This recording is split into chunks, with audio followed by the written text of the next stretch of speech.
When I was in college, I lived in a house that was built by my great-grandfather. He built it in 1915, and he died there in the 40s. My great-grandmother lived there until her death in the late 70s. She was quite fond of me. I was her first great-grandchild. I was named after her husband.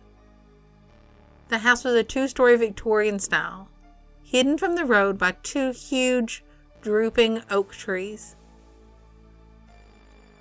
After my great-grandma died, my grandfather, her son, divided the house into 3 large apartments to rent out to college students.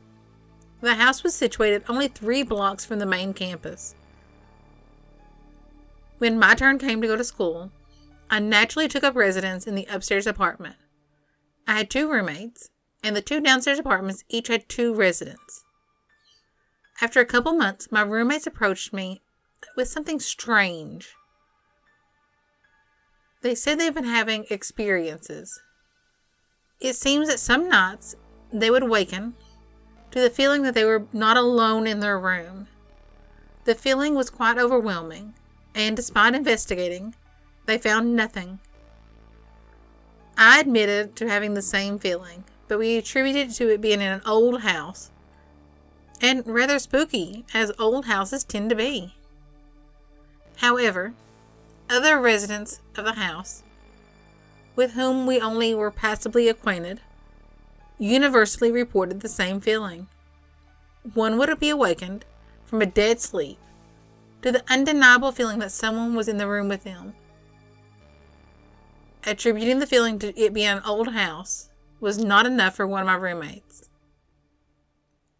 He was so disturbed by the phenomenon that he packed up his belongings and moved in with his girlfriend. A few weeks later, a girl who lived in one of the downstairs apartments became so frightened by this unseen presence that she also abruptly moved out.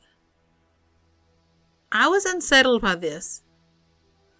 If there was a spirit in the house, but it must be a member of my own family, right? Those of us who remained in the house continued about our business, clinging to the sentiment that the unseen presence must be some sort of collective psychological phenomenon brought on by living in an old house. This was the situation until early one morning in May of 1990. I had begun the summer semester. In a final attempt to graduate, I was heading out the door for an 8 a.m. class. I was coming down the exterior stairs of the apartment, which led to the driveway beside the house, when I was met by the girl who lived in one of the downstairs apartments.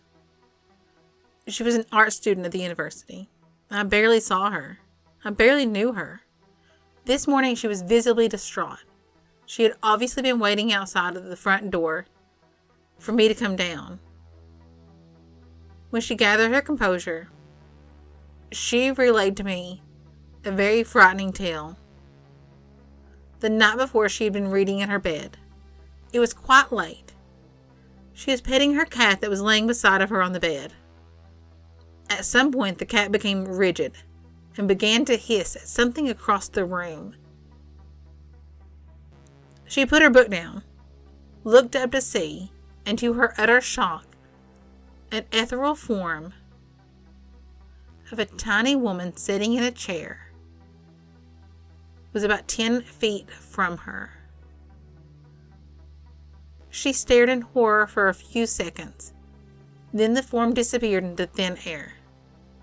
She immediately rose, dressed quickly, and spent the remainder of the night on the front porch. Her artsy nature and strange clothing caused me to write off her story as drugs, alcohol, weirdness, or some mixture of all. I reassured her as best as I could and continued to class. Later that day, I was at my father's house, and I told him the downstairs tenant's story. My father is more disposed to believe in such things than I am, and asked if I would introduce him to her. I called her from his house, and she agreed to meet him. Only because he owned the house that she counted on for shelter. We arranged a meeting for that very evening. Before we left, my father pocketed a picture of his grandmother, the woman who had lived in that house for many years. When we arrived at the house, the downstairs tenant was a bit uneasy. She repeated the story to my dad and then asked if she could look at a picture of my great-grandmother. When my dad held out the picture for her, she regarded it only for about 2 seconds, and then tears welled up in her eyes. She wilted into a nearby chair. She pushed the picture out of her sight. No professional actor could have simulated the terror we saw on that girl's face. She was confronted with the image of the figure that she had seen the night before. We calmed her down. My father wanted to see the spot where she had seen this apparition.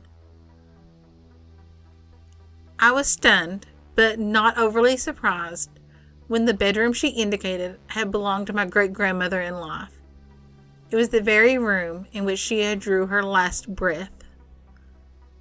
Before the sun had set on the following day, that tenant had moved out of our old house and would never set foot in it again. A couple months later, I graduated school, and I too left that house. The events of that day, coupled with my own experiences prior, created a more firm believer in the supernatural. Story 2. A Companion. This all began the summer of 1975. While my ship was undergoing an overhaul at the Long Beach Naval Station, I was sent TDY to the galley, there on base to serve as a mess cook duty. This was something that all junior seamen have to do. I was assigned to be the assistant to the night cook. The kitchen had 4 or 5 walk-in refrigerators and freezers. One of these freezers had broken and was no longer being used. It was also locked from the inside with a padlock and had not been used for some time. One day at shift change, when we were getting our instructions for the evening from the chief petty officer, we were standing in front of the locked freezer. At this time, the door blew open with enough force to knock 3 of us off our feet.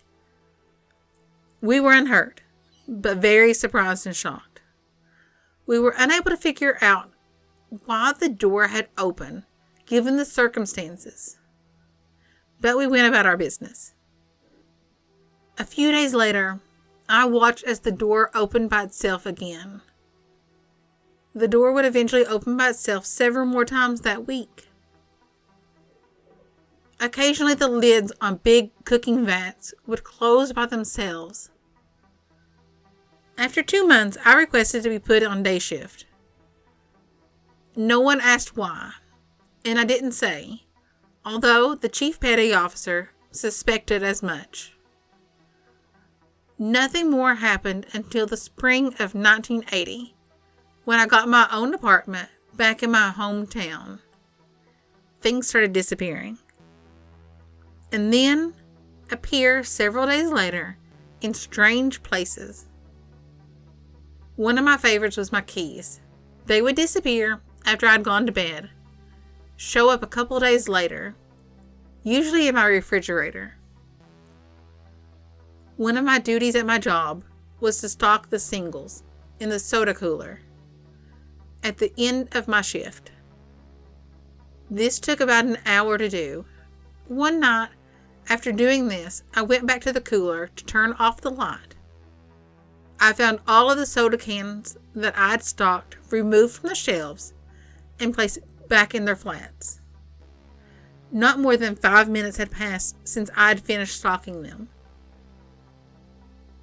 I've since gotten married and had children. The incidents have grown less and less frequent. I attribute this to my wife losing her temper and yelling at whatever it is to stop hiding things. Although it still likes to hide my keys from time to time. Story 3. The Ghost in the Attic. My mom told me this story a couple of times when I was little. When she was a young girl in the 1940s in Germany, she lived in an apartment with her parents and 2 older sisters. She and her sisters shared a bedroom in the attic. She said that on some nights, she would be visited by a monk-like creature in a robe and hood who would put his hands around her neck and try to strangle her. She could never see his face. It was obscured by the hood. She always knew on the nights when these visitations would occur, because she'd be woken up by the light shining in her face. Then she'd hear slow footsteps coming across the attic. Too paralyzed with fear to move, or maybe it was something else, she could only lie there and wait and watch helplessly until it made its appearance. She even tried to trick it one night by ducking under the covers to the foot of the bed, but I only lifted the end of the covers instead. Her sisters never woke up to see what was going on. She couldn't tell her parents. They were very strict, and she might get punished for telling stories.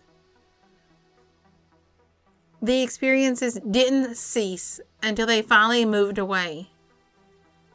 To this day, it still bothers her to talk about it. She's considered going to a hypnotist to see if she can get some sort of regression to see what really happened or not.